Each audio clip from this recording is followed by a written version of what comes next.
Well, it's great to be with you all this evening. I'll start us off with just a quick exercise. So pause for just a moment and think about the words that come to mind when I say the word school.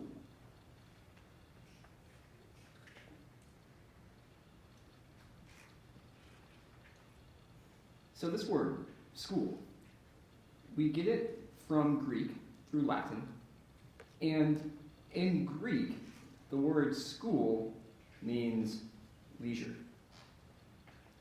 But I'm willing to bet that not many of us thought of the word leisure directly, right, when we think of school. And it's understandable because for the most part, school for us is a place to do work, right? We even have a term for this. We call it schoolwork. Most of us undergrads can identify pretty well with that. So for most of us, work is what gets done during school, and leisure is what happens in between. But for most of human history, this wasn't the case.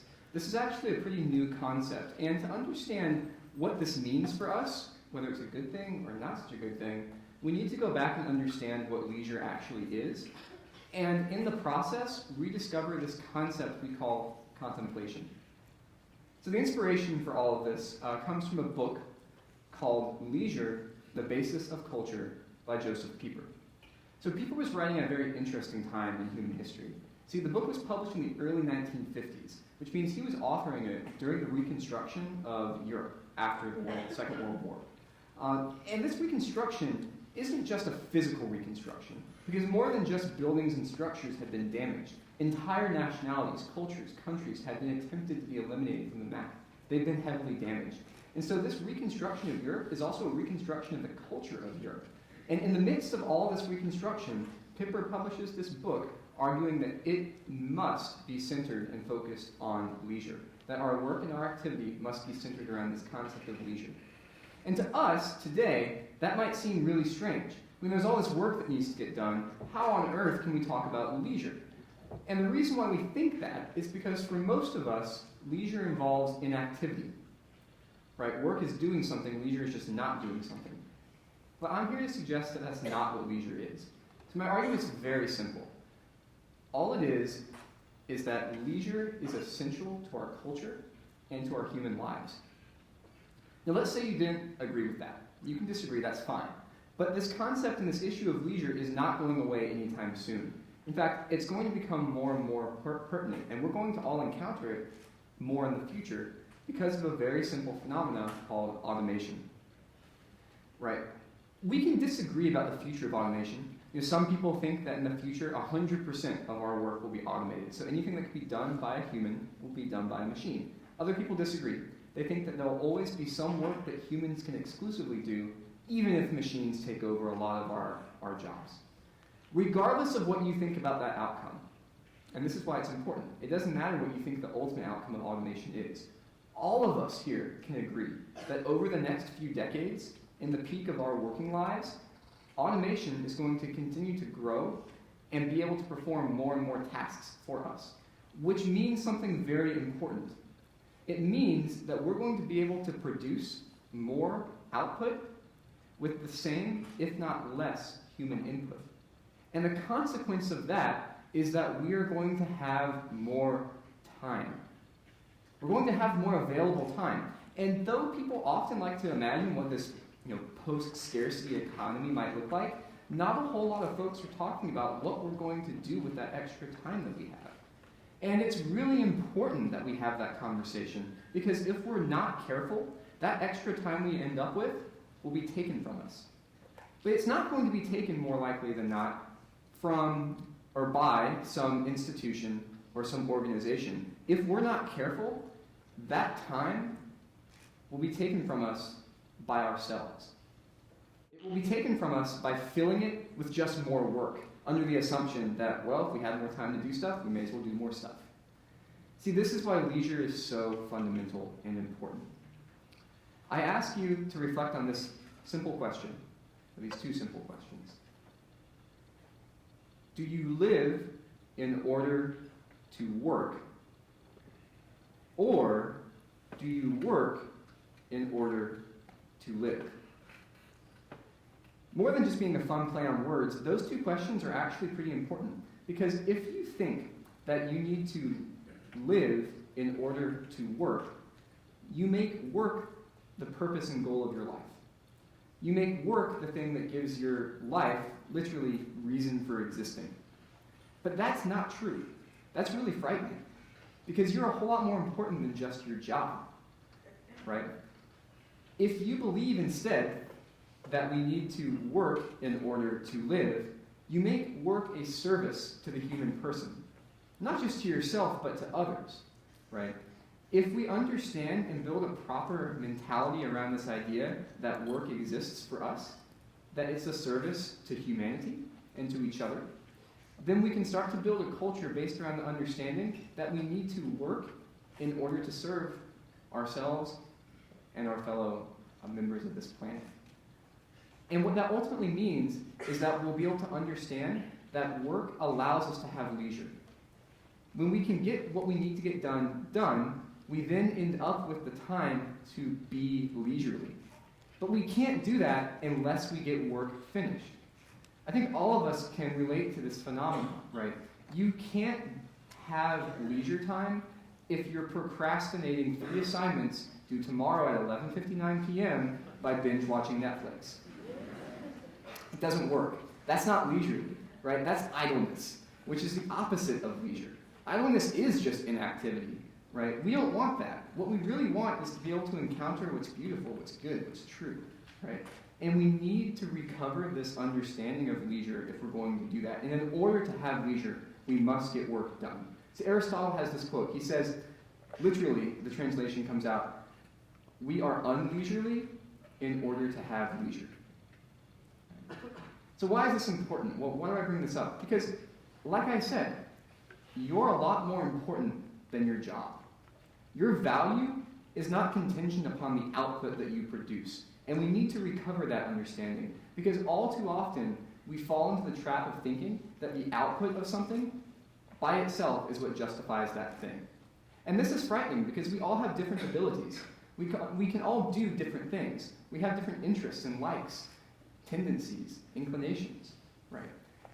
And just because you're good at one thing and I'm good at something else doesn't make me more valuable than you or more important than you, right? We need to be able to step back and have a healthy understanding of work for the purpose of leisure in order to encounter what is true, what is beautiful, and what is good.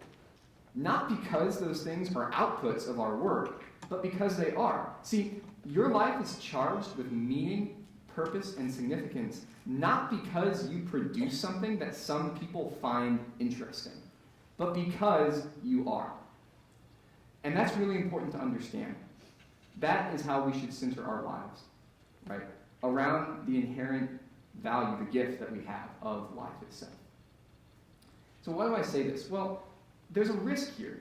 If we don't understand and if we don't have time and make time to be leisurely, then we can't encounter truth, beauty, and goodness.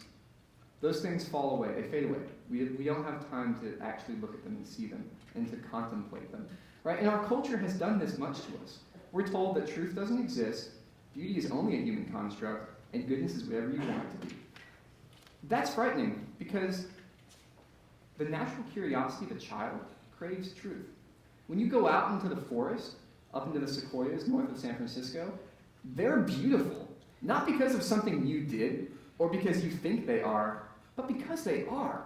You want to be awestruck. We all want to be amazed at the beauty of nature, right? And we all want to help each other. We want to will what is good for the other person, not because it's self-serving or not because I think it's good for me, but because it is good. And we don't have the ability to contemplate and understand what those things are if we lose the ability to actually step back, be at rest and at peace. And we have to get our work done in order to do that. And that's why we work. So I'll recommend 3 quick things, but I neither promise them to be easy nor simple to execute that we can do to bring back this understanding of leisure. The first is that we need to take back our time. You see, technology is key to this, because all too often we fill our leisure time with technology. And so we have to ask ourselves, is this a good thing or not? See, we used to operate under this paradigm that technology is just a tool. Computers, they're just tools. They can be used for good or for evil, depends how you use them. But we're starting to realize that today's modern technology is a little bit different than that, right? Imagine a hammer. If I hold a hammer in my hand, it doesn't do a whole lot to me. In fact, I have to pick it up and use it. And all it's designed to do is drive a nail. That's about it. And in the process of me doing that, it doesn't really change a whole lot about who I am as a person. But social media, the internet, it's not like a hammer. It's a little bit different. When you go and use social media, it's designed to change who you are. It's designed to modify your behavior. And so it's not neutral. See, this technology that we have today isn't neutral, and we have to understand that. Because we can still use technology, we can take advantage of these innovations, but we need to be intentional about how we do so. We need to understand that they're trying to vie for our time, and that our time is really valuable to us. And we need to be able to take that back and have control over the technology that we have. So that's the first thing. The second thing is an activity that I'd highly suggest.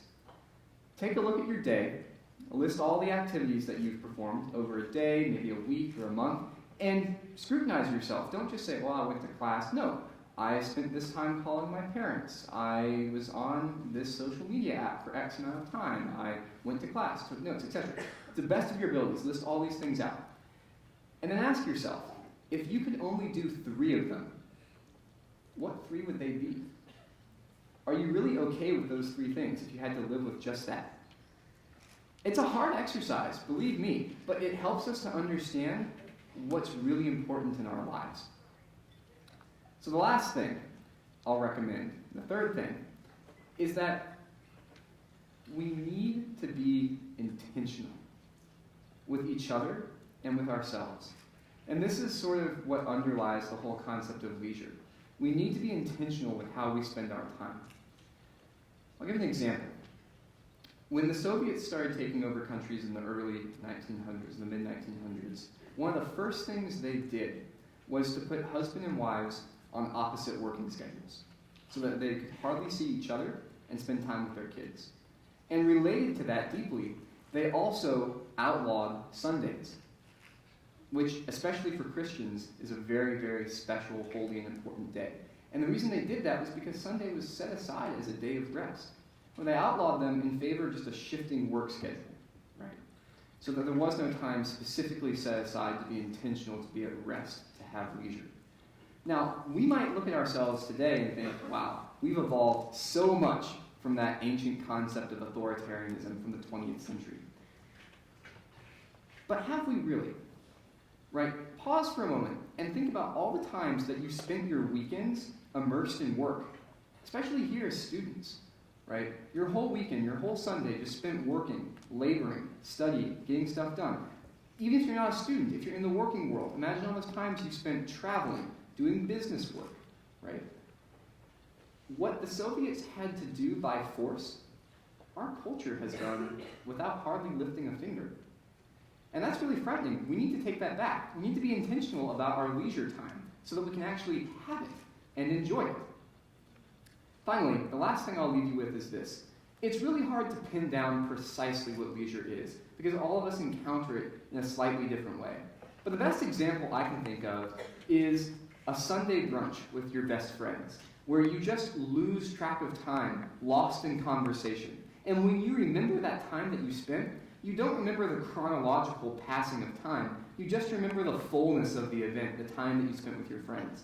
You remember the whole thing at once and how enjoyable and leisurely it was for you. That's what leisure looks like. And we need to be able to work for that. We need to be able to set aside time and be intentional to actually have those opportunities. Leisure, the best way I can describe it, is the intentional wasting of time. It's true.